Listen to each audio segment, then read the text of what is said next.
humility will win, and kindness will win. I stand by them. I will always stand by them. Everybody else can go to hell.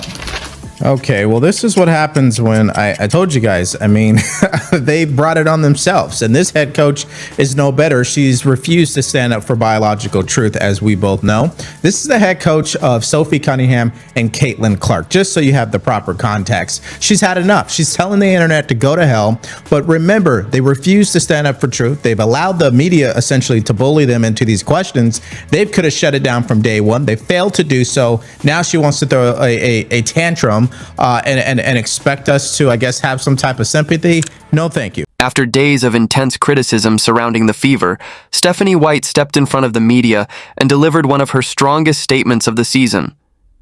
She talked about unity. She talked about protecting her players. She talked about love, grace, music, and standing together. And then she dropped the line that instantly sent social media into overdrive. Everybody else can go to hell. But here's where the story takes an unexpected turn. Because while some fans were furious with Stephanie White, pre-game goes on an unhinged tirade calling out the fans. If you're critical of her, you can go to hell.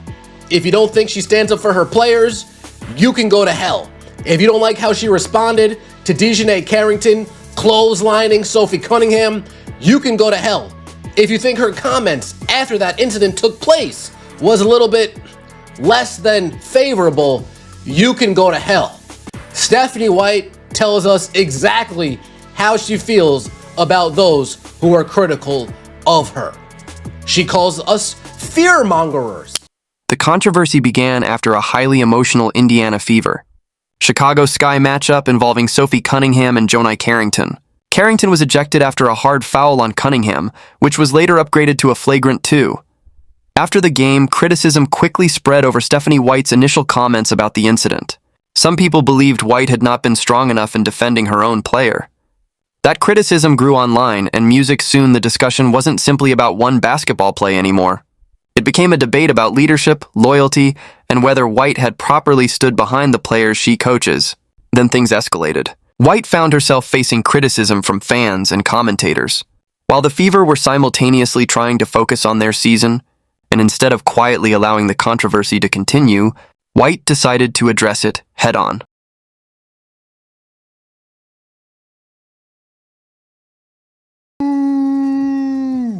This is crazy. It might be over for real, for real.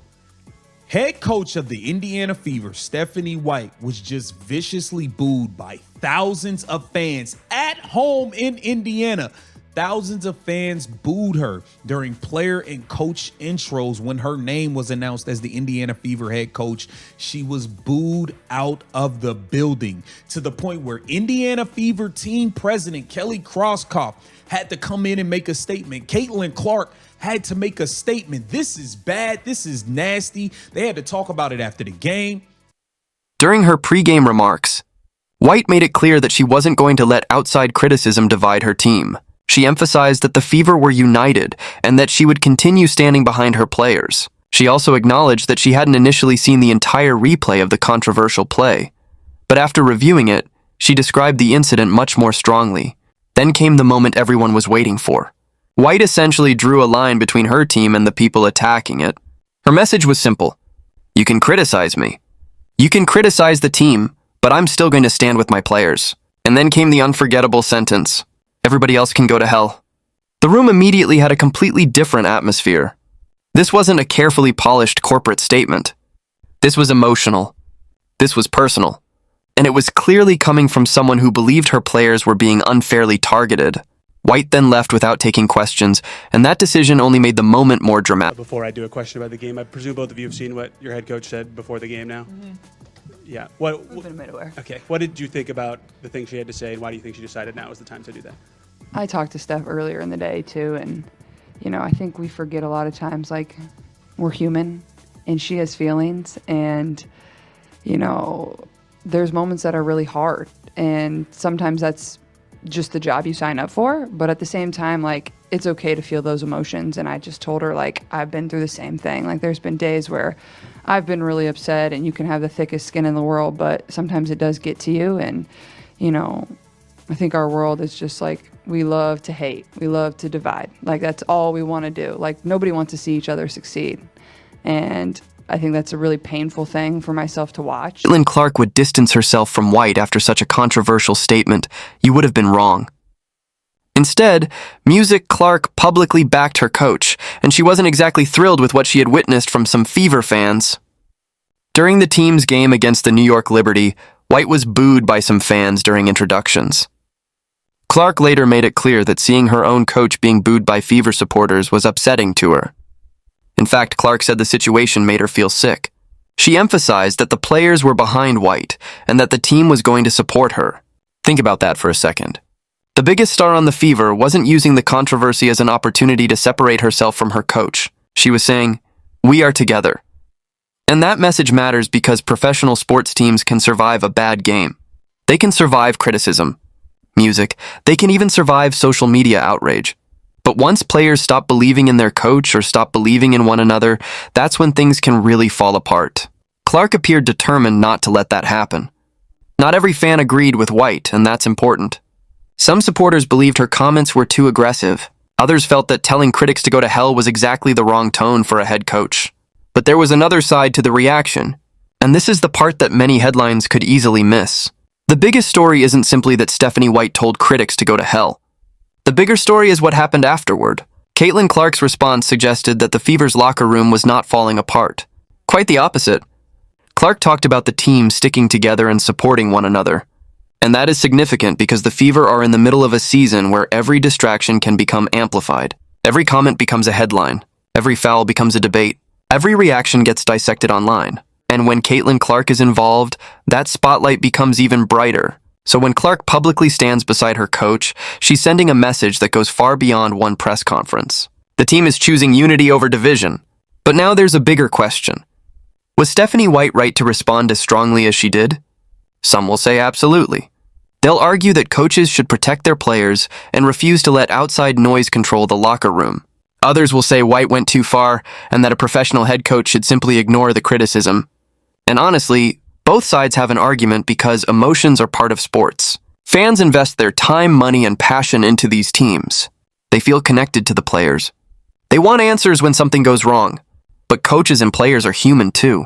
And sometimes, after days of criticism, frustration eventually boils over. That's what made White's statement so memorable. So no, Music Caitlin Clark didn't turn against Stephanie White. The latest developments actually point in the opposite direction. While some fans were booing White, Clark was defending her. While critics questioned White's leadership, Clark emphasized the team's unity.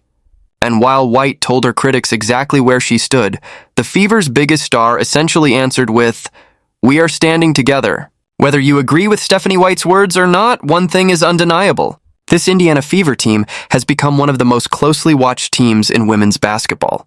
Every controversy creates another conversation. Every game creates another headline. And every Caitlin Clark reaction seems to become a story of its own. So now the question isn't simply whether fans agree with Stephanie White. The question is, Music, can the Fever turn all of this noise into fuel on the basketball court? Because if Clark and her teammates fend her players this aggressively, or should she have handled the criticism differently? Let us know in the comments. And if you want to follow what happens next with Caitlin Clark and the Indiana Fever, stay tuned. And that brings us to the question everyone seems to be asking right now. Was Stephanie White right to finally push back? Because whether you agree with her choice of words or not, one thing is impossible to ignore. The pressure surrounding the Indiana Fever has become enormous. Every game is analyzed. Every decision is debated. Every foul becomes a social media argument. And every time Caitlin Clark steps onto the court, millions of eyes are watching. But in the middle of all that noise, Stephanie White made one thing very clear. She believes in her players. Her go-to-hell comment may have shocked some fans, but it also revealed just how protective she is of the people inside her locker room. And then Caitlin Clark's response added another layer to the entire situation. Instead of creating more distance, Clark showed support for her coach that matters. Because teams aren't built only through wins and losses. They're built through trust. They're built when players know their coach has their back. They're built when teammates refuse to let outside criticism tear them apart. And right now, that appears to be the message coming from inside the Fever. But here's the interesting part. The fans aren't going anywhere. They're going to keep debating. They're going to keep questioning decisions. They're going to keep reacting to every moment. And honestly, that's part of what makes sports so fascinating. You can disagree with a coach. You can disagree with a player.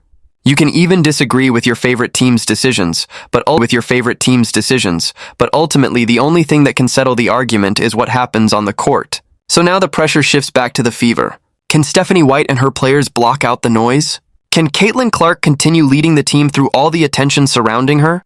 And most importantly, can Indiana turn all of this controversy into something positive? Because if they can, this entire situation could eventually become nothing more than another chapter in the Fever's journey. But if the criticism continues to grow, every future game could bring even more pressure. And that's why the next few games are going to be so fascinating to watch. One thing is certain, Caitlin Clark isn't backing away. Stephanie White isn't backing away, and the fans certainly aren't backing away either. The debate is still alive. The opinions are still divided, and the story is far from over. So now I want to hear from you. Do you think Stephanie White was right to defend her players so strongly?